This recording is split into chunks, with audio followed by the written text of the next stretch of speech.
Today's webinar is all about quests and story mode, and it's a little bit more advanced. So hopefully you've already got some kind of feel for Classcraft, and you understand the basics and the idea behind Classcraft so that you can hang with me here on a more advanced level. And we're going to kind of like level up here in Classcraft to get into the really, really deep stuff and get really, really masterful at doing Classcraft and putting our curriculum online for our students to access and move through in a personalized and even self-paced way. So let's go ahead and get into it. And away we go. Okay, so as I said, I'm Andrew Hutchison. All my friends call me Hutch. You can do that as well. And learning team specialist here at Classcraft. I've taught middle and high school physical science subjects like chemistry, physics for the past 16 school years, and joined Classcraft last summer. I used Classcraft in my classes for the past 4 years. And I'm happy to connect with you on Twitter at ScienceHutch, and you can send me an email, hutch@classcraft.com. And then with me today, my partner in crime is Kinshasa Msola Marshall. She's our head learning team specialist. Kinshasa, go ahead and say hi to the nice people. Hi, nice people. Hi, guys. I see in chat that we have a lot of people that were here on Tuesday and on Wednesday. So very excited to have you back. Hutch is the man today, so I will be manning chat for you, as well as we have a special guest. Jenny is with us as well. I know. That's the first. That's the first. I thought I added her as a panelist so you can see her as well, but it looks like she is in an attendee. So if you get any messages from Jenny, she works for Classcraft. She is one of us, and she is awesome, and she's here to help too. So, woo-hoo. Yes, Jenny. We brought in the big guns here because we had so many questions coming in the most recent webinars that we felt bad. We had to kind of like close out and didn't get to all the questions. So we want to be able to do that. All righty then. So just so you're aware, if you haven't seen this already in our previous webinars, we are trying to help out all of our fellow education professionals. And we really feel for everybody who's trying to invent this new wheel of remote learning on this grand scale. This has really never been done before. It's unprecedented. So right now we're giving out school-wide, district-wide licenses for free. And that's going on. You'll have a free license through the rest of the school year to get you, into using all the features of Classcraft remotely. If you are kind of like using Classcraft solo style as a teacher here, which is how I always used it, then if you have a free account or you've just signed up, then you have a free account unless you've upgraded to premium. You can ask for and receive premium access to quests for free. And so it's not the same as if you had a full premium account. You'd get some other features with full premium. Like being able to give out gold, and your kids would be able to have pets, and there's some other things with boss battles and other advanced features. But the main thing that you're really gonna need right now to get you through remote learning are quests. It's the best way for your students to interact with your curriculum from home, and in a fun and engaging way, and in a way where they can move through at their own pace, and it's easy to manage for you. So that feature we have kind of unlocked at a premium format. And what that means is typically on a free access, you still could make quests, but you would only have, you can only make so many quests, and they can only be so long. They can only have maybe 6 tasks in them at most. Now you can make quests as long as you want. You can, we're going to show you how to pull quests in from the marketplace that other teachers have already created, and you could pull in a quest that's as big as you want because there's no limit on the number of quests or on the length of the quest for you. Now, in order to get that premium access, you just need to email email us at support@classcraft.com, support@classcraft.com, and just request that upgrade. The other way to get it is that you probably received a pop-up when you open up your teacher account, maybe last week or the week before, that when we put this into action, that said you could do that. And if you use the pop-up, then you've already gone through the process. If you like closed out the pop-up, then that's fine. You can still get it. Send that email to support@classcraft.com. Alrighty then. So that's the free stuff. And here's more free stuff this entire webinar. So we're going to explore how you can turn your existing curriculum into personalized learning adventures with Quest. So this was my absolute favorite feature to use when I was teaching last year, and the previous 3 years with Classcraft. I loved using Quests, and before using Quests, before we had to do this remote learning thing, I like to play with flipped classrooms. I like to try out all the different learning strategies and pedagogical strategies that would come out. And so flipped classroom is where your students will take notes at home, and then when they're with you in class, then they can do the practice and the skills that you would normally assign for homework. So instead of lecturing in class, they're getting that through a video or something at home, and then they come in prepared to do some practice, and you're there to help them through the difficult practice problems that they might run into. I enjoyed that format, but the problem was that I couldn't get students to take their notes at home when they weren't with me. They just weren't doing, many of them weren't actually doing anything, even if I made the video and I posted it and made it all personalized to the class and tried to make it fun. We would hit a bump in the road because how can you practice the skills if you haven't even taken the notes the night before? The way that I kind of conquered that problem was just to start giving points for taking the notes. And we called those experience points because you're gaining experience in the content. And I also stole that word from games where they call it XP, experience points. XP is the acronym for experience points. In almost every game that's out there, even little games we play on our phone. And then students could level up a little avatar. And I did this before I even discovered Classcraft. Once I discovered Classcraft, I realized that, oh my gosh, Classcraft actually does that for me. It tracks all the kids' points. I click a button to give points instead of have to write it down on paper or use a Google sheet or something.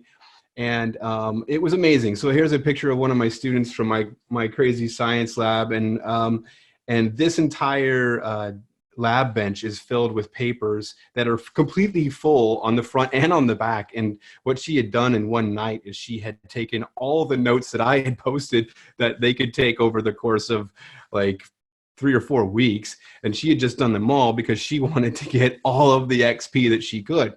It was amazing. And it was surprising to me the kind of kids, or which kids really lit up when I introduced this kind of a system. And that's really what Classcraft is going to do, but it's going to digitally manage everything for us. So that's kind of a brief, if you haven't attended and you've never heard of Classcraft before, that's kind of a brief introduction to why Classcraft works and kind of how it works. The idea that we're going to intrinsically motivate students to participate with the curriculum and participate with the course, even from home, even when they're not around us. Because when you get these points for things, it's super motivating, and you get a sense of competency, which is a sense of skill development by gaining a sense of growth. So you see a character that represents you as an avatar that's leveling up because you're gaining these points, and then you get more powers that allow you to have more control in real life. In Classcraft, we give kids, they can unlock powers as they level up that give them more control over their learning experience in real life. Like they might unlock a homework pass. It might just be stuff that you would do naturally anyways, but now what it does is it puts that homework pass in the hands of the students for them to play strategically when they want to. And so now they don't have to come to you begging for, oh, can I please get this or that? The power is in their hands. And you still have complete control over okay, you can use the homework pass now or whatever, but, and you can change that too. You can change the powers to be things that you like. If you want to know more about that, join us on Tuesday because we've got a really fun journey here to get into the advanced features of Classcraft. So we talked about the basic idea here is that the kids are going to earn points from you for doing things that you just already want them to do in your lesson plans. That facilitates a sense of progress as their avatars, which represent them, are leveling up. And then they gain powers that they can play in real life, which is super motivating for students, even students who aren't already motivated just by the art and the game aspect of Classcraft. And then they do this on teams, and that's very motivating for some students. So even if they aren't caught up in the game thing and the powers thing, the fact that you're not alone, especially when you're working remotely from home and you can feel disconnected, but if you're placed on a Classcraft team, then and you're like given, projects where you can interact with your teammates through your teacher's assignments, it's super connecting for the students. So we're going to create that sense of relationship and community that they might be, feeling like they're losing right now. And so this picture, I love this picture. These four girls here, they have their avatars behind them, and those would be their Classcraft avatars that are super customizable, so they can kind of make like the best version of themselves or however they would want to look in the Classcraft universe. And it's really fun to see how they customize their avatars, and they unlock more customization options as they gain points from you and level up. And then you see this little like gorilla guy here, or this is a sprite here, and those are pets that they get that they can train, and it just makes it fun. So this is how Classcraft looks in the standard classroom. The teacher might have Classcraft projected on the board behind you, and then you might have the Classcraft app on your device, and you can just be clicking on your device as you walk around and giving points to kids that way. And kids are just doing what they're naturally going to be doing for their lesson plan. But now, like remote learning, this is the same, except for instead of having to walk around with your iPad, you can schedule a time of day where you sit down and open Classcraft on your device that you're looking at right now, and you can just give points out for things that kids have turned in through doing a quest. You can set up Zoom meetings if you use Zoom or some other video conferencing software, and you can meet at certain times of the day and have a virtual class. And there's lots of fun tools you can use in Classcraft to facilitate that. And actually, so I can move on to Quest. Those tools are going to be talked about by Kinshasa on Tuesdays. But Kinshasa, do you mind to drop into the chat, if you haven't already done so, our guide to remote learning with Classcraft? We have a wonderful blog article on that. And so if you missed Tuesday or you just want a refresher, she'll drop that in the chat, and you can click that link and go to our guide article that's going to give you a lot of tips and tricks on how to do the other Classcraft features in a remote setting. Okay, so let's get into the Quest stuff. And Kinshasa's already covered really like the basics of Quests on Tuesday, and even yesterday on Wednesday when we talked about Google Classroom, because it connects with Quests really nicely. The general idea, if you have no idea, is that it's a way for you to take your curriculum and what you're already doing, and it partners with that. It doesn't wipe it out. It doesn't like force you to create something brand new. It couples with it. But it also is going to combine and enhance your curriculum because it's going to go onto a fun interactive map. The kids are going to get a sense of progress as they progress from point to point on the map. And there's story that's unlocked along the way that's either written by you or written by us that you can pull in to your class. And it's just a fun way to kind of engage with the stuff. Like, okay, I'm going to read this next bit of this epic story that's unfolding. We have enough story that all connects in this epic tale that could unfold over the entire school year. And so if you're just getting started now, like you could start the story, and then you could, if your kids play Classcraft next year, like they could pick up that story and continue it through the entire next school year from where you leave off. If you just let their next teacher know, oh, we left off on episode 2, and the stories do come in episodes. We'll see that in a minute. This is what it looks like. You'll have a tab every time the student's going to do something in a quest. There's some story, and then there's a task. And it can be a video. Like right now, videos are super awesome. The YouTube video will just show up right there, so the kids don't have to leave the quest. They can watch it right there, and then they can do whatever you wanted them to do for their lesson. They can turn they can like submit digital assignments, videos, and you know, Word documents or whatever. They can attach whatever to the Quest assignment as well. And then you can pull it right from the Quest. And you can leave feedback for them and all of that stuff. And this is the back end where you kind of like monitor everything that's going on in the Quest as the teacher. And so you can see each of your students that are currently working on this part of the Quest. You can give it a fun name, you know, like a location on the map or something, just have fun with it. And then this is showing you the points that kids will get, like XP and GP or types of points in Classcraft. And then if you've enabled an assignment, they can get points for the assignment, for being on time or early. You can give feedback to the students and you can see if you've given feedback or not. And you can see when students turn in things, if they have turned in something, they'll have a check underneath like the early, on time, or late. And you can move kids forward from here, or say maybe red X, maybe you weren't, what you submitted wasn't quite up to par, but that's okay. Give it another shot, you know, try submitting again, and then maybe you'll get the green light and you'll move on. So so let's get into, oh, and then this is a great, all right, so when you want to personalize learning for students, maybe provide extra supports, you can actually branch the pathway out. So maybe students are moving along this map and they're hitting these different objectives, and they're doing like learning the multiplication table here. Maybe they watch a video when they click on here to learn the multiplication table, and they take some notes on that and they submit their notes to you. And then if the students are struggling with the multiplication table here, you could send the struggling students over here. You can send them this way to memorize, and they get these more practice drills. Students who are already really, really solid with their multiplication, you could send them straight along this path. And it's just a click of a different button that sends them left or right. It's really easy. And the students don't have to know, like they don't really know. They unlock more of the map as they move. They can't see all of it at once.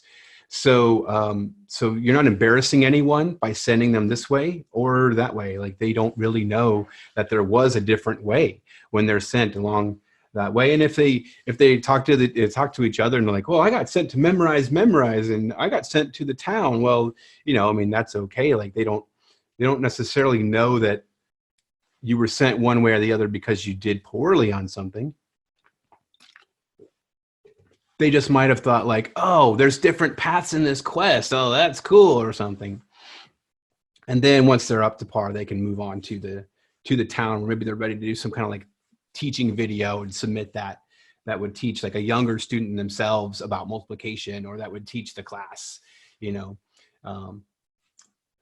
So that's one feature I love about Quest. You can personalize it by abilities. You can provide supports. And I know that a lot of our school personnel right now are in kind of a bind where we're like, we need to be able to provide extra supports to students with IEPs and things, individual education plans, IEPs, from remotely. And how can we do that? And obviously among like, you know, other things like video meetings and stuff, that's one way you can build in extra supports into your curriculum automatically.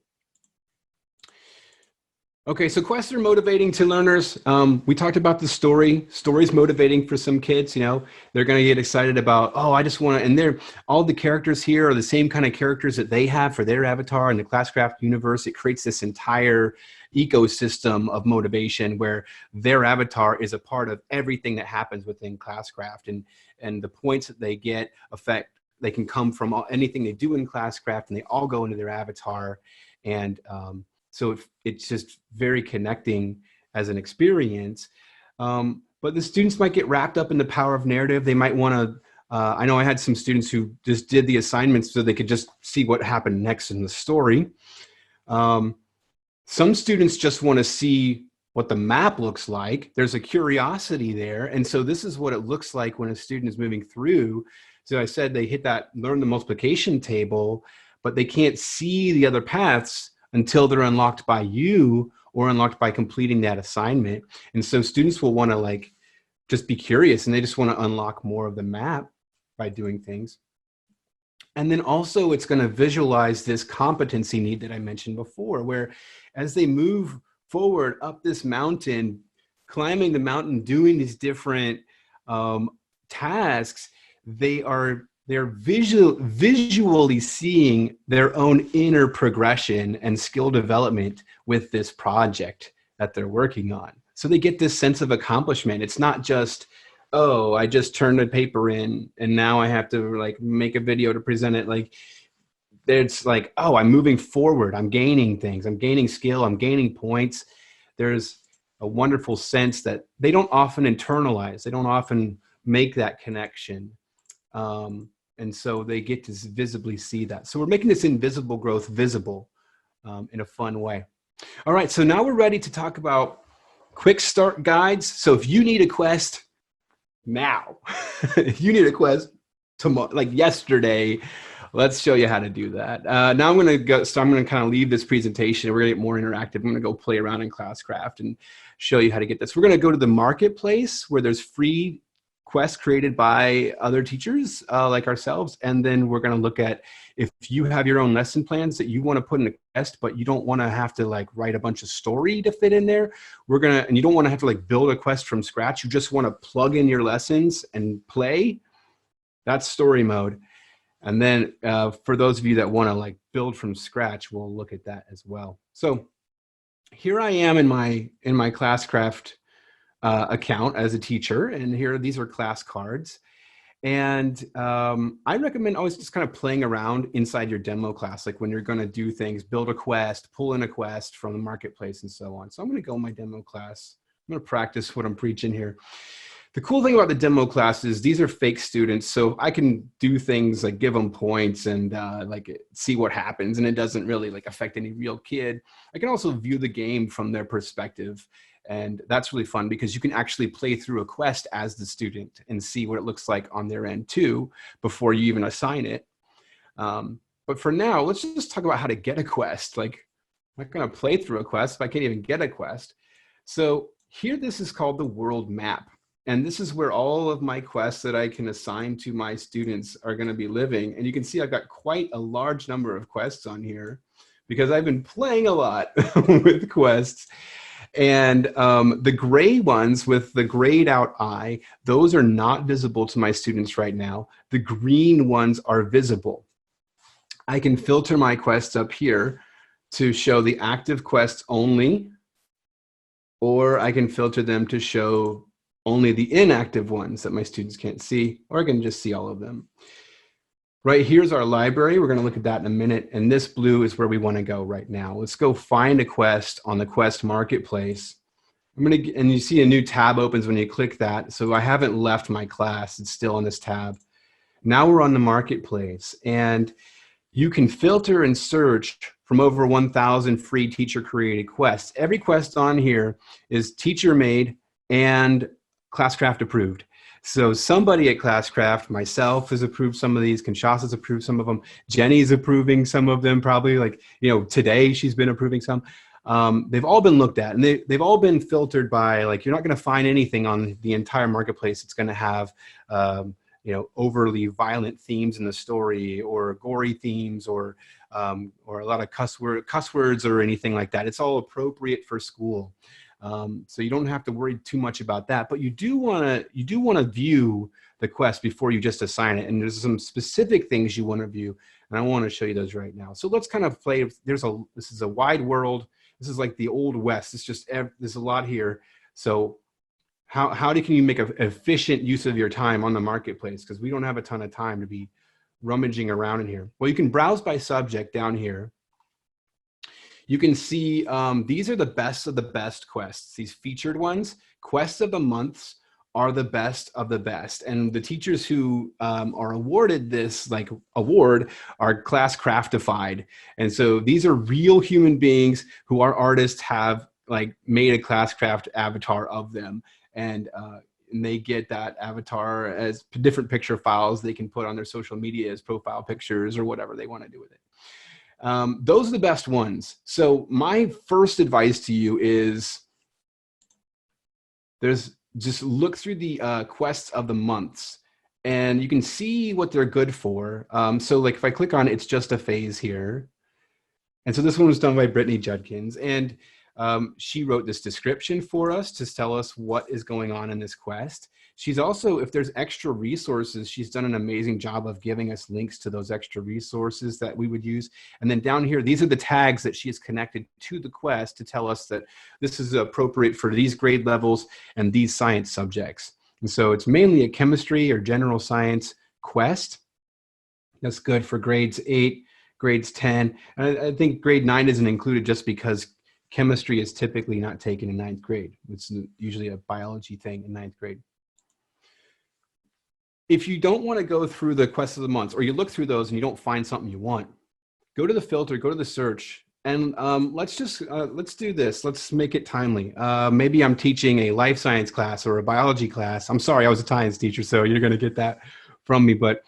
And I want to make my students learning right now, I want to really make it applicable to their lives, because that's always the best way to learn. So I'm actually going to be like, I want them to get some real knowledge about coronavirus. I want to see if there's something on here for coronavirus. So I'm just going to search coronavirus. And like I said, these are Classcraft approved. So you're not going to find something on here that's just like fantastical, that's like made by a kid or something, and it's no good. These are all made by real teachers, and these are all read through and approved by us. So, so I see I get 4 here. Now, if I want to filter this a little bit, maybe I'm teaching like 9th graders biology. So I'll do 9th grade and I'll select biology, and then I will click filter. And now, okay, so there's only one that really fits that. And the way that it's filtering that, if I click on this card, it'll take me to like a page where I can see this is the teacher's description of this quest. And I can see what the teacher said this would be appropriate for different subjects. And so when I click those filters, biology was one of them, and grade 9 was one of them. So that's how this kind of filters through. That gives you some kind of like background knowledge to what you're doing with the filters. One more thing I do want to show you before I'm going to import this quest and play with it. But before I do that, you can also filter by standards. And if you click these drop downs, you can filter them by all these different standard sets. And then you can get more and more specific. So if I were to filter by CCSS, then I can do ELA or math. And then I could go by grade, and I could go, gets more and more specific. So that's pretty awesome. It's an awesome filter, but it's limited because it's based on whether or not the teacher attached a standard to the quest when they shared it to the marketplace. So it's not filtered by us at Classcraft. So I like this. I'm going to check this out. The only down part is I can't look through the entire thing here online. I got to take it into my class and take a look at it. So I'm going to click this import, and I'm already logged in my Classcraft class. So it senses that, and with the power of digital magic, it brings me right into being able to drop this into any one of my classes. As I said before, I do want to put this in my demo class. It's going to be hidden anyway, so it doesn't really matter. My kids aren't going to see it as soon as they import it, and it's hidden by default. And you can tell if you look at the top here, you see this orange eye that's kind of like crossed out, so it's not visible. And I can click that to make it visible, and I put it in my demo class, so it doesn't matter if I make it visible or not visible. And so now it's visible with the green eye. And then I can hide it again. All of these are objectives. We can click this plus down here to zoom in, and then click and drag to move your quest around. If you're working on a device with a trackpad, you can also just like use your fingers and zoom in on the trackpad, or a touch device and you're online like on an iPad. The first place you want to look for when you pull it on a quest is the introduction, which is always shown by a home icon. It's the only one that will have that little home in there. Like we look at these other ones, and they've got this kind of like waypoint icon, and all of those have that, and all of those look the same. And then this last one has a trophy icon, and that trophy means that's the end of the quest. Hooray, you finished the quest. It's a moment of celebration. So this will give you some idea of how to make sense of a quest when you first look at it. Start with the introduction. The introduction is always just going to be inviting students into the experience. So there's nothing for them to do or turn in yet. And you can't even add it. Like there's just going to be a story piece here. And this is what the teacher who wrote this put in as just an invitation. Another great way to, like, if you don't want to write a story, you can pull in story mode. If you don't want to pull in story mode, you can pull in like quotes about the topic you're about to look at. And it's a great place to put in quotes, just something to catch the students' interest for the topic and invite them on this journey. And then we can move through like to the next objective. We can move through on the map, on this mini map. You can actually click on these little bubbles. Those are called objectives. And you can move through that way. But if you notice down here, as I do that, I'm also moving down the list with it being light gray. And I can just click on the list too to move around wherever I want. So it's really nice. If I want to go back to the map, I go up here, and this is kind of like a file directory format like you would have in your documents folder. And so right now I'm on the most specific, I'm on the TikTok objective. I'm going to go back to coronavirus, which is the overall coronavirus quest. If I go back to here, it'll take me back to my world map with all of my quests. And that's not a problem. My coronavirus quest, I just would have to find it. Like, oh, I have so many quests, where to go? But it's right down here. And I have another one that's visible because I've already imported this before and played with it. And that's okay. And if you have extras, I'll show you how to delete them in a second. Okay, last thing you want to look at. You know how to look around. You know what these are called, objectives.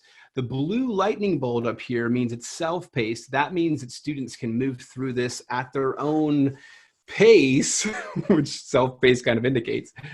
If you don't want that, if you want students to do the task and then turn it in, you would change that here in your settings tab right here. And you can unclick that. And then now when I go back to my map, take a look at this. Look at it. There's no more blue lightning bolt. All of these other ones then, self-paced. So the students could move through this coronavirus quest at their own pace all the way to the end. And then you can just be checking in once a day and giving them grades if you want to give them grades for going through this. The game will automatically be giving them points in Classcraft. You don't have to go in and give them points. You can change how many points they get, though. It's super customizable. So here we see that our original teacher is giving 20 XP. I'll zoom in on that a little bit. So when they proceed beyond this objective, they will move on to an objective called coronavirus course. And that's actually linked in the background. So I could go to that objective if I want to.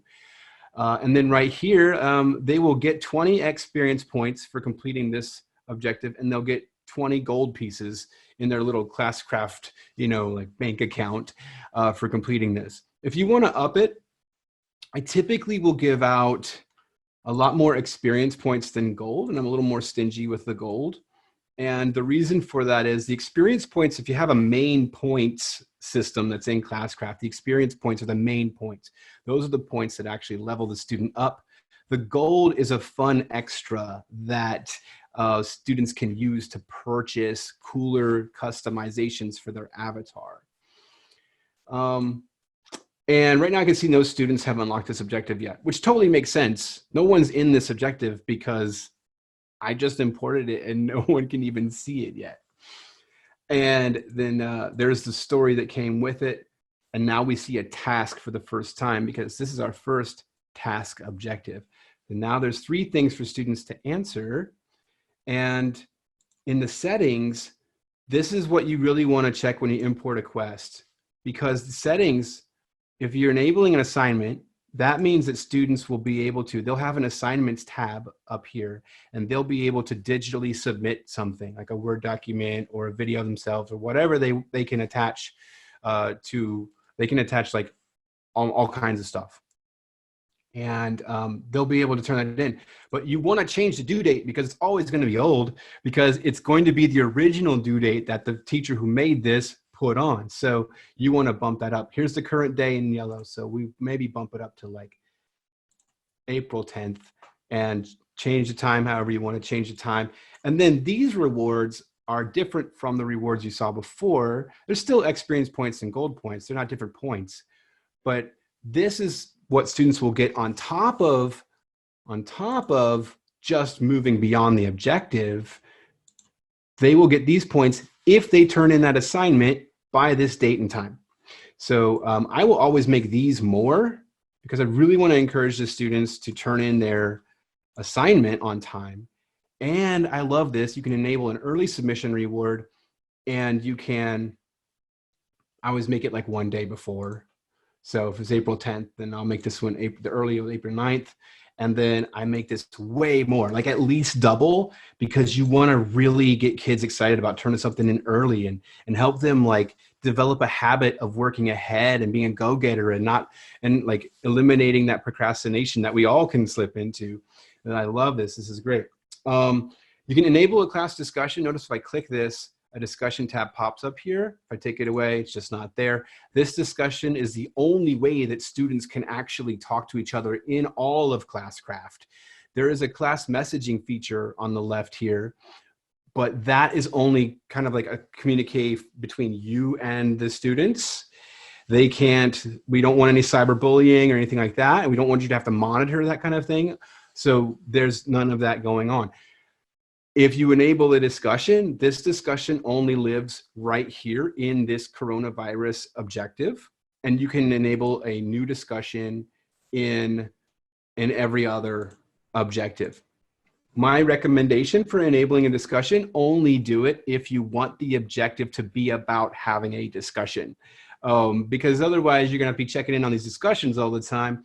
And the only other way you want to do it is if you want to allow students to be able to kind of like use this space right here in the quest to share resources. You know, post something in the discussion thread, like a cool resource you found that's a valid resource about the coronavirus, that and then just say why you think it's a valid resource. But you would want to write that in the task and pretty much just make that objective about that.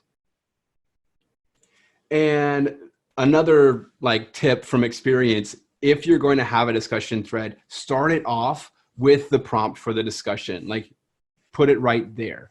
Yes, you would put the prompt in the task, but as students, and this would happen to me too, quite honestly, as soon as the students click away into the discussion tab, they could click back and be like, what was that prompt? But you know, they have to click back and forth. It just saves them a little step, and we know our kiddos can easily get confused sometimes. So I would put the prompt right here and then post it as the first comment.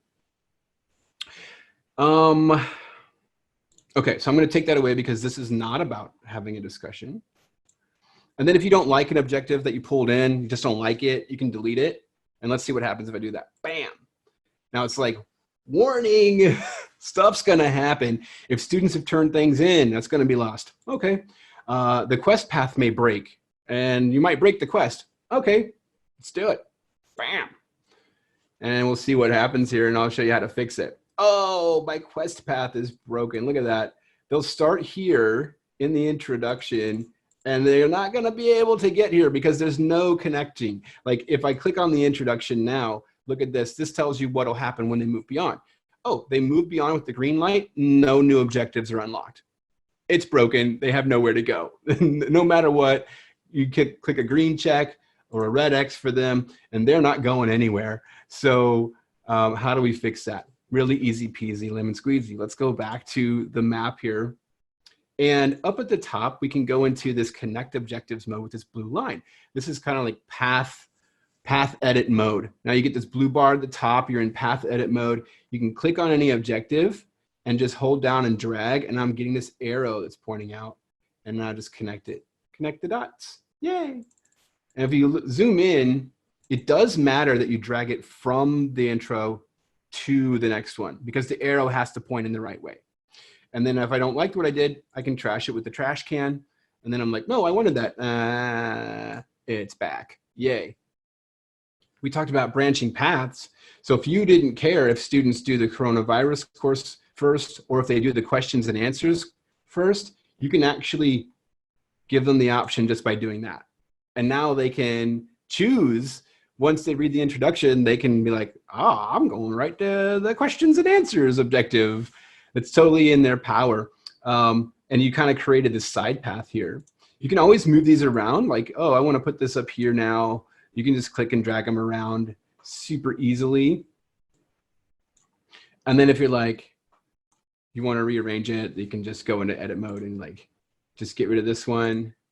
And now they would go here, but they wouldn't be able to go, it doesn't go on from there, but it's not broken because they can just go, they can click on the introduction again and go here. So they'll still be okay. This is kind of like a side task, you know, at that point, and then they'd go back. You might still get a couple of questions from kids, because, you know, you always get questions from kids, and that's fine.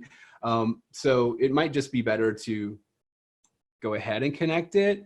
Or if you don't want them to, all they have to do the questions and answers, you want this to be an option like, oh, you can do this or this.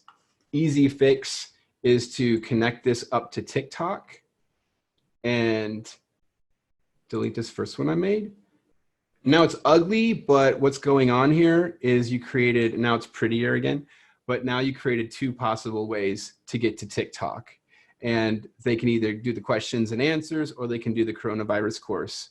And now you've provided personalized learning options for your kids that they can move through at their own pace because it's self-paced, and that they have personal choice in how they're going to learn about the coronavirus. If they go one way, they're not excluded from going the other way as well. They can go the other way also, so that they can get, and you'll have kids do that because they'll want to get points. They get points for both of them. So some kids have been like, I'm getting both of the points. I'm going to go both. I'm going to go this way, and then I'm going over to the questions and answers, and I'm going to get the points from that one too. And that's great. That's great. And it's automatically rewarding kids for putting in the extra effort. And you don't have to do anything other than maybe hop into the quest and evaluate both of the things they submitted if you want to. You could just give them points for one of the two if you wanted to as well, though. Like points as far as like grade points if you're grading these assignments. Alrighty then. So that's all the kind of like ins and outs of like pulling a quest in, making it completely yours. When you're trying to manage what students are doing, click on any objective and you get to your progress center here, and you can hop around. And then if kids are on there, like here, all these kids are on the introduction, I can move them forward right now. Push everybody forward. I could push everybody forward right there. If it's like, hey, enough's enough. Like everybody needs to move forward in the quest. It's been a whole week.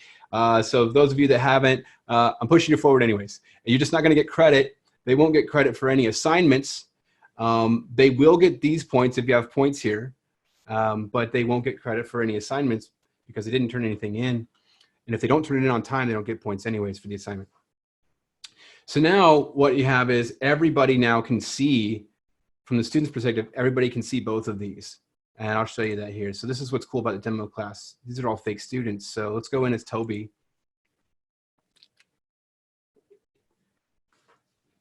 And here's what the game looks like to Toby. And over here on the left, here's the quest icon. So Toby can go into the quest. They can also do this, by the way, they can see their quests from the free Classcraft app that's available for any mobile device. So pretty sweet for remote learning that a student could like actually do their quest like on their phone with the app for free.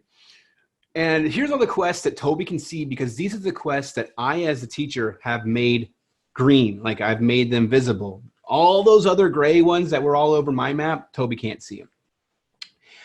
And then here's the coronavirus quest. So Toby, now pro tip, it's easy for kids to be like, which one should I do?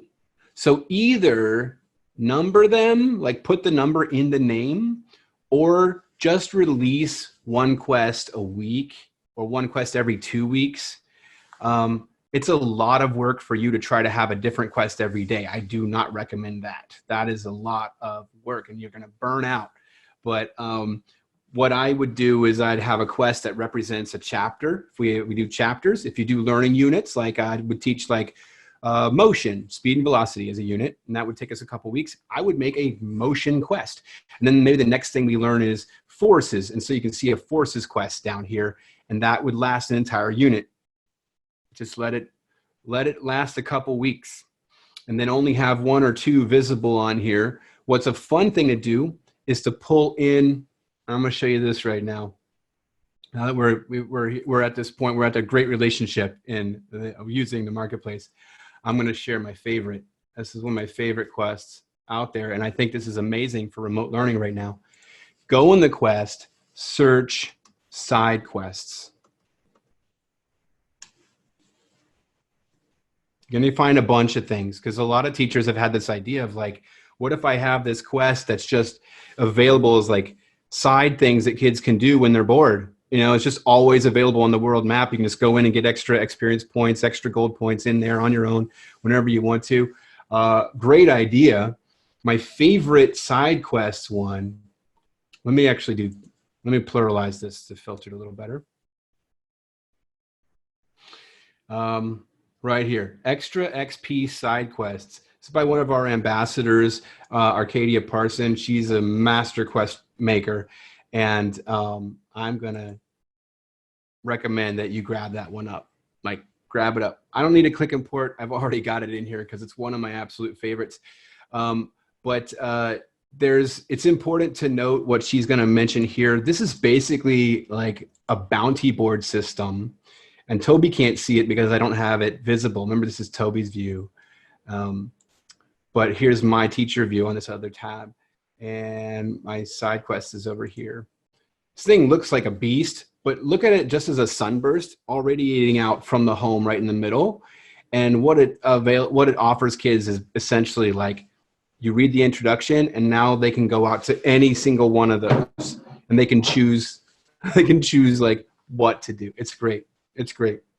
And it requires very little modification on your end, because almost every single task in there, the kids can do online or on any device from home. And a lot of them are about like doing something fun within Classcraft or with their characters, or writing a fun backstory for their character or something like that. So it gets them reading and writing and extra practice in that. Like within the context of Classcraft, it's just an excellent quest, and it's a great thing to give your kids like stuff to do from home. You know, I would have that visible all the time. Now this is what it looks like. We go back to our coronavirus quest, little sidebar there. Thanks for hanging with me on that. This is what it looks like to Toby, and the reason why Toby can already see these 3 is because I, as the teacher, already I clicked the green check, and that unlocked it for Toby. So now Toby can see coronavirus, what's in a name, coronavirus course. Toby can like go back to these, even though they're already kind of like, it says he's done them, but he hasn't submitted. Oh yeah. I actually did go in here to show you what it looks like once a student has submitted an assignment and received feedback. So here's feedback from the teacher. I wrote, "Great job, Toby." And this is what Toby submitted, and Toby can still see it after he submitted. And this was the task, and this is the story. So notice that Toby's not going to see like the overview or the settings or anything like that, because it doesn't matter for him. And if I look at it from Pearlie's perspective, who has not submitted an assignment, Pearlie still moved forward because I clicked to move her forward. But here's the task. And now, what did that? Oh, I'm still logged in as Toby. I just looked at, the students can see what the other students' avatars look like, just to kind of be like, oh, that avatar looks awesome. How do I get that? Like, they can see what the other students' avatars look like, but they can't see what the other students are doing and like what they're turning in and things like that. There's confidentiality is super big with us as far as like, you know, student grades and student information and all that. But if I go back to my account, then I'm basically like leaving Toby's account. Now I can click Pearlie and view it as Pearlie. And so we're going to view as Pearlie, and then we're going to go into, oh, this is cool. Pearlie received enough XP recently to level up. So when they level up, they get this, and it's like, hey, this pet that Pearlie is training has finished its mission, and I can start my bear on another mission. And Pearlie's reached level 16, and this is all the gear that they unlock at that level and the new pet they unlock. Now, they don't have that already, but it's showing them what they can buy if they have gold pieces to buy it with. And that's why they need those gold pieces, because they might really want this new awesome pink shield. Or if they buy the full set, that whole full set that you see there, that's how they unlock that new pet. So they don't get the unicorn pet just for reaching the level. They got to buy all that right there. And then once they got that full set unlocked, they get it. So now they can go right into their gear and they can like look through and they can like see what it's going to look like if they put on these different pants or these different shields, and they can purchase them with their gold right here if they have enough. And then they can save the changes. Oh, but it says you didn't buy the pants that you've got on there. You can buy that now for 200 gold. Okay, I'll buy it and save the changes. And this is my new look. That's how it works for kiddos. But in the quest, see, Pearly can see the introduction, and she's been moved beyond that by me clicking the green check on the introduction. But now she can see the coronavirus, what's in a name. She can go to the task, read what to do. She can say the task is complete. And because it's self-paced, when she says the task is complete, she would be moved on. But she hasn't submitted anything for the assignment. What's cool is that like there's all these options for putting in all kinds of stuff to turn in. So you can have them go on like a web quest to search out, like, go find a YouTube video that's from a reputable source that talks about the latest developments in coronavirus that was released less than 2 weeks ago. And then they can go drop the link right in there and turn it in as their assignment. Or they can put links in and they can format it and then they can answer their questions. And they don't see any feedback because they haven't turned anything in yet. Let's see what it looks like if I do this, I click submit. I can save a draft here if they're like, oh, I want to come back to this later, I have to go eat dinner. You know, they can save the draft and they don't lose their work, but I'm going to go ahead and turn it in, submit it. Are you sure once you submit, you can't make changes unless you as the teacher unsubmit their work, then they can submit a new try. Submit, they can see what they submitted. They can see they haven't received any feedback yet. And then we go back to as the teacher. And now we're in the teacher view. We'll go in our quest. We'll go into our coronavirus quest. Note, this is the one that students can see that doesn't have the branching paths because I never made this other one visible. There's the one with the branching paths, but the students couldn't even see that. So they couldn't go into that one. Now, if I want to see, okay, who's doing what in this quest, I can click on any objective. It doesn't matter. And it takes me to that objective. But if I just click back here, I can see, oh, here's what's going on right here. Okay, so Toby turned it in late. If I hover over this, this is the exact date and time he turned it in. Pearly turned it in late as well. So they didn't get the points for on time or early. But now I can see if this is green, I gave Toby that feedback already. If I click on that, I'm zoomed in, so let's zoom back out. Oh, my computer got stuck. Okay, my computer got stuck. So I just hit the back button. All right, here we go. All right, so there, and I can change that if I want to. Don't forget to keep moving forward. You're doing great. You can see what Toby turned in right there, so you don't have to download anything. Unless they attach in a document, then you can download the document from here as well. But I always encourage my students, just type stuff into the text box. And then I can move, like I can back out with the X at the top, or once you're in here, you can just like roll through all your students by clicking down here at the bottom right or at the bottom left and just roll through, and you can green light them on. So it's a fast way to go through and check. And so now I see, oh, Pearly turned in this. And I'm like, Pearly, I don't know about that. So you might be like, yeah, try again there, Pearly. Once you click save, Pearly can see that feedback, and you can also click this red X. And that will not unlock anything new, but it does say that you've looked at it and you've evaluated it. So here now Pearly has this red X, and so she's not unlocking. No new objectives will be unlocked when you give them the red X here. Alrighty. Now, that's all like how you manage quests and how you move through quests and how you edit quests and stuff.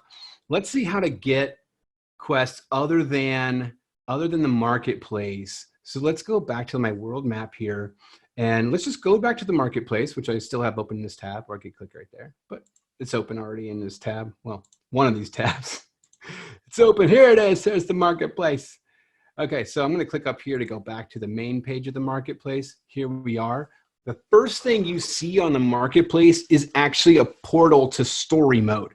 And those are the only quests that are actually made by Classcraft, and they're empty as far as tasks go, because we want them to be applicable to any teacher, any level, any class, anywhere. So what is in them? What is in them is story. That's why it's a story mode quest. The story is written for you. The quest is built for you. It's a plug and play quest is what I call it. So once I'm here, I'm going to click on, comes in episodes, just like, so kids connect to it really quickly and they know which quest to go on to if you have multiples on the map, because they can see, oh, this is episode 1, quest 1. This is episode 1, quest 2. And then once they fill out all the quests in episode 1, they'll unlock, or you can start unlocking for them the episode 2 quests, and all of that builds into season 1. So like a show that you would watch on Netflix or something, episodes and seasons. And it's really intuitive for the kids. So if I click on begin season 1, then it gives you kind of like a story overview. And this is a really great trailer to show the kids, maybe if you're going to have like a kickoff event on a video call together, watch the trailer together, get them excited. It's really great, animated, music, the whole 9 yards. And then we're going to start with episode 1. We're going to click the play episode 1. This is a whole page devoted to episode 1. There's actually, we want to give you as many opportunities to pump out curriculum all year in a quest if you want to. So as you scroll down, you're going to find this E1Q1. That's the first quest that's available in episode 1. And then there's E1Q2 is the second quest.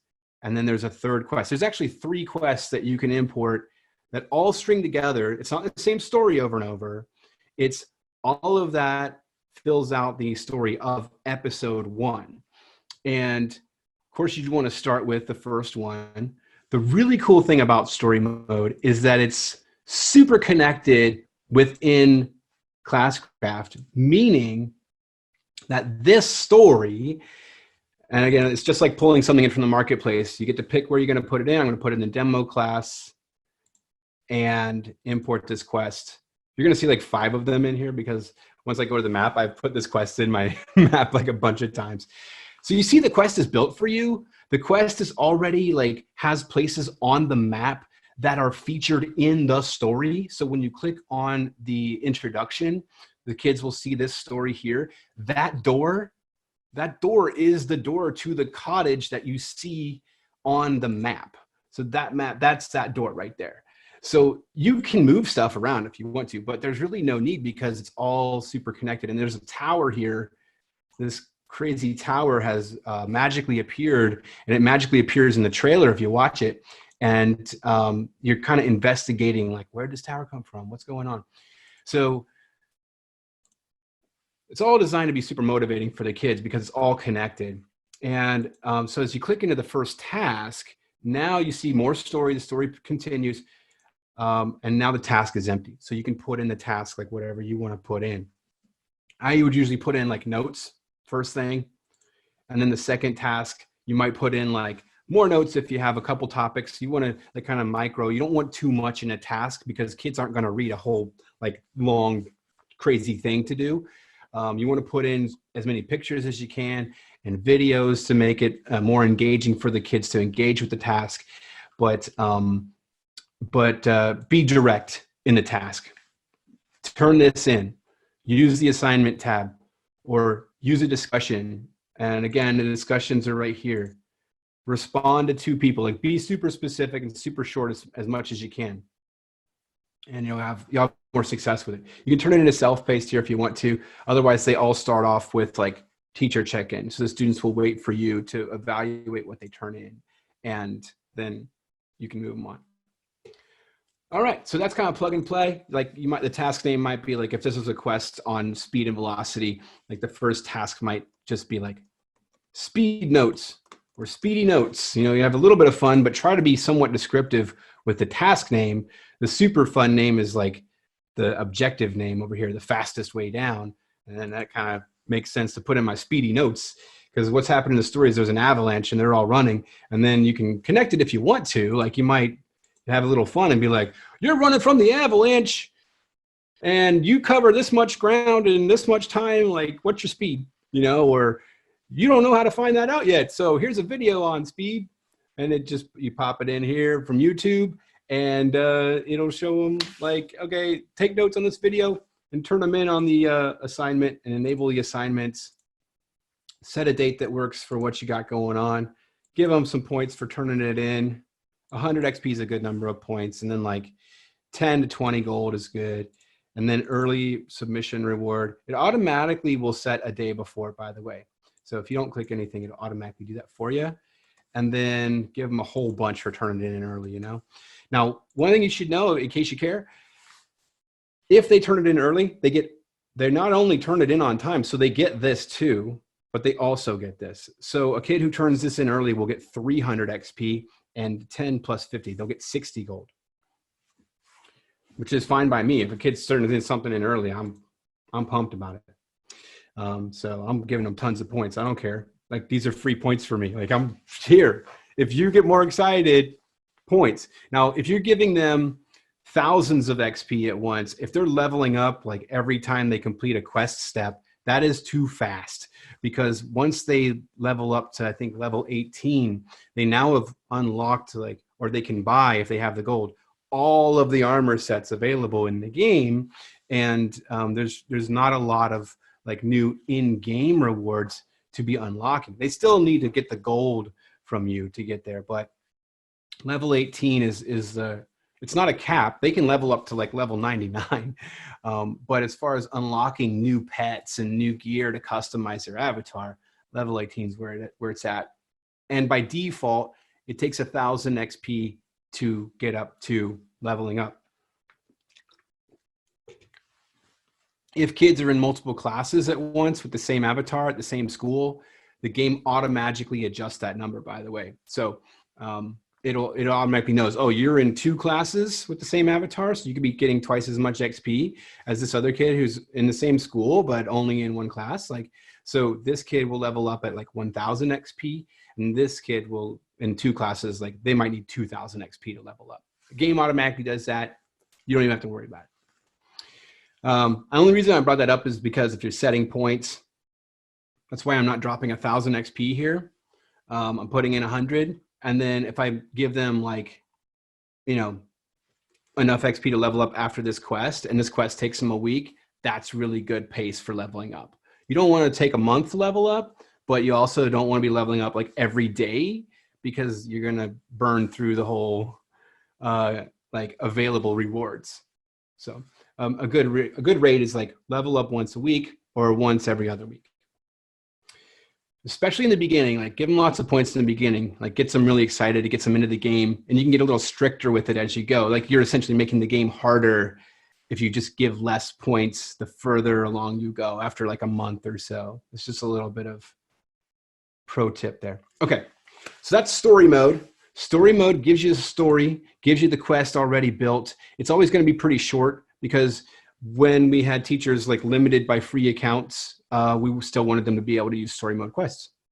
So the story mode quests are short, but that's also why this is really good for me. I would do the introduction, no task here. I would do notes, maybe like speed notes, velocity notes, second, and then the third one, practice problems with speed. Fourth one, practice problems with velocity, and then you're done with the speed and velocity. You know, or maybe practice problems on speed and velocity here. Last thing is you got to do some kind of summative thing that displays your knowledge. So make a video where you put in your own words what speed and velocity are, and make up your own practice problem and walk us through it in the video. And then they're done with the speed and velocity quest. And I would go back into my season 1 page, and I would get the second quest in episode 1. I would import that, and I would give them like maybe acceleration tasks in that one. And that would last them a week to learn acceleration. And you kind of rinse and repeat. And then the next thing I would do is forces, and I'd put in the third quest here and make a forces quest. And And that's kind of how it rolls. That's kind of the timing that you want to make it easy to manage on yourself, to make it make sense for the kids. You want to kind of like think maybe, complete one objective a day if you're recommending it to the kids. Do one objective each day, do one task each day. Like especially if you had class periods, if you had a class period where you had them for an hour, then one objective is fairly comparable to that class period. That's what you want to have in your head when you're putting stuff in a task, in an objective. And in case you're like, what's the objective again? The objective is not the whole quest. The objective is one bubble on the quest, one thing to do. So this one thing right here, this is the task. And then this would be like, this is what I want you all to complete today. Alrighty then. Kinshasa. Woohoo! How are things going? Because we're like 5 minutes over time, and I know that you and we've got meetings all over. So, well, I would have to say having Jenny here for this session is absolutely wonderful. She is crushing these questions for us. I do have one I would just like to answer out loud. Because I said it wrong in the answer, so I just want to make sure this person knows. Make it right. I have an anonymous attendee asking if teachers can change the language of the game platform for individual students. Yes. And I said, no. Well, we can't change their language, but if the student logs in on their end, they can change their own language in the platform. So when the teacher changes the language, it changes it for the entire class. We can't do it for an individual student. Does that happen in their profile? Now, this is a fake student, so you're not really going to see all the options. I don't think you're going to be able to show that in the demo class. Yeah, like I logged in as the fake student here. But we definitely set Mr. Anana, last name Mus. We set that answer up for him. I just wanted to make sure to say it. Guys, sorry, can I chip in? Hey, Jenny! It was right there, Uch. If you go back to the student's profile, it's just grayed out. Like under profile info, do you see English United States? Oh, yeah. It's grayed out, but nice, Jenny. Okay, yes, so there it is. So we can't do it as demo, but perfect. Jenny shows you like that's exactly where it is. Yeah. And when they click on that drop down, they get the 12 other languages. That's why I'm so excited she's here. Seriously. I mean, you bring in the pros for that stuff, Thanks, Jenny. Thank you. I have fridge blindness, so I could be looking for the milk, and it's like the biggest thing in the fridge right in front of my face, and my wife has to be like, it's right there. Here you go. So, and we actually only have one more question. Jenny and I were typing this as we're speaking. So since you're here, you can answer it live though. We do have Jenna, not Jenny, asking, do you have an XP or GP template resource to help teachers gauge the appropriate number of points? So she heard you talk about the difference of leveling up, things like that. Yeah. That's a great question. So as far as a recommendation for points that you're going to give out, okay, so if you go in your class settings, the first thing to look for, especially if you're on a school or district account and you have kids coming in there, go into your game rules and you can set your level cap here. That level cap is how many XP it takes, how many experience points it takes for a kid to level up. It's set to default of 1,000 because it's a nice round number. It's easy to remember. And it's also large enough to feel a sense of accomplishment. That being said, if you're K-2 teaching, simplify everything in the game as much as you can. It's not that the kids can't handle it, but it's that it's going to make it simpler and more easy for them. And then they can actually grow up with Classcraft. Like once they get in the 3rd grade, maybe they can start using the powers or start using like other features in there. You don't need to use that yet because they can grow up with it, but you can set the level cap to like 10. And then every time you give them XP, like in a quest, you just set it to 1. Give them 1 point every time they do something. And that's totally fine and appropriate. High school, I would keep it at 1,000. Middle school, I would keep it at 1,000. Maybe even upper elementary, 4th and 5th, 1,000, no problem. And then I would give out XP in hundreds. I also like to give out kind of odd numbers of XP. Like I would give out, like, instead of 100, I would just type, like, be lazy and mash the 1 3 times, 111 points. And then they'd get kind of these like odd numbers, and they'd end up, like, in some places they'd be like, I'm 1 XP away from leveling up, Mr. Hutch. Like, just give me one thing to do. And I'll be like, go into that side quest and pick a thing, and you'll get your XP that way. And then, like, the onus is placed on them, and they learn to strategically manage resources. So that's my recommendation. We don't have like an official document on it, but if you give out like hundreds, like 1, 2, 300 at a time, 300 be something pretty big. 100 is pretty standard, and set the level cap to 1,000. Does that help? Yes, that is perfect. So apologies, guys. It is 3:11. We're a little after. However, if you have any more questions, I don't know, Hutch, if you have your questions. Oh, okay, sorry. Please make sure to send our support an email, and they will get right back to you. And if not, they'll send you right over to us as well. Thank you so much for joining us, everyone. Thank you, everybody.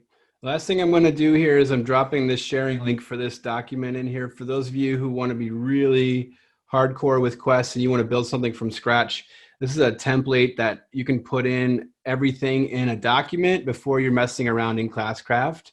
Or you can also, like, just put your quests, build them in here, and copy and paste them into your tasks. And then there's an alternate, like, slightly simplified version. So just use whichever one you like best. If you want to have an editable version of that, when you open this, just make a copy and save that. All right. Thanks for joining us, everyone. We will see you next time.